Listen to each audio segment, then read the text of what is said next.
If you're noticing some of your favorite restaurants shutting down or changing names, you're not alone. It's been a rough 6 months for the restaurant industry in Tampa Bay. Dozens of restaurants have announced plans to either close or rebrand. Fox 13's Aaron Mesmer is live in Tampa with more on what industry experts are saying. Aaron. Yeah, Haley, the restaurant industry really is always one of the most challenging industries to find success in long term, but some experts say this has been one of, if not the toughest year since the COVID-19 pandemic.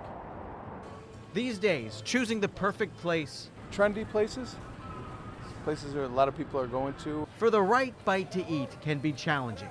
The balance of, cost and value. Especially for families watching their budgets balloon with costs constantly increasing. Now that definitely factors into, how much we go out. Usually before we used to go out 3 times a week. Now we probably do maybe once a week. That's an economic reality the restaurant industry is facing in 2026, and experts say it's likely a reason the number of restaurants closing or rebranding in Tampa Bay is growing. Zach Leonard works with Revenue Management Services, a restaurant consulting company in Tampa. I think this year's been kind of a perfect storm when you have tariffs, you have gas prices jumping up significantly. Just costs are there and everyone's getting stretched. So far this year, more than a dozen spots between Tampa and St. Pete are on the list of closures. In our city where everything is growing really fast, you're trying to get in here, you're trying to make something happen.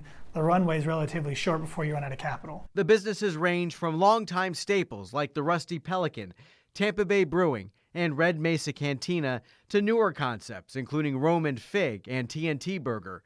Other businesses are trying to adapt. The owners of Gen X Tavern and Daily Eats, for example, have announced plans to eventually reopen under different names.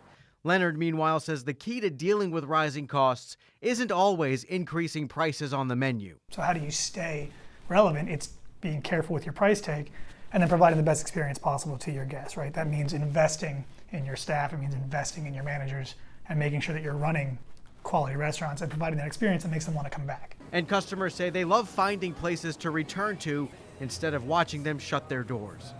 I've seen a lot of places close. A lot of places are still open for sure, but a lot of the hometown favorites have closed. The experts say the timeline for a new restaurant to catch on and find footing these days is really just 3 to 6 months. Some of these larger restaurant groups and restaurant chains can afford a misfire here and there. However, this makes it really difficult for some of these smaller, locally owned mom and pop restaurants to succeed. Haley? It's too bad. We love our local flavors, so we do what we can to support them. Yeah. Aaron, thank you.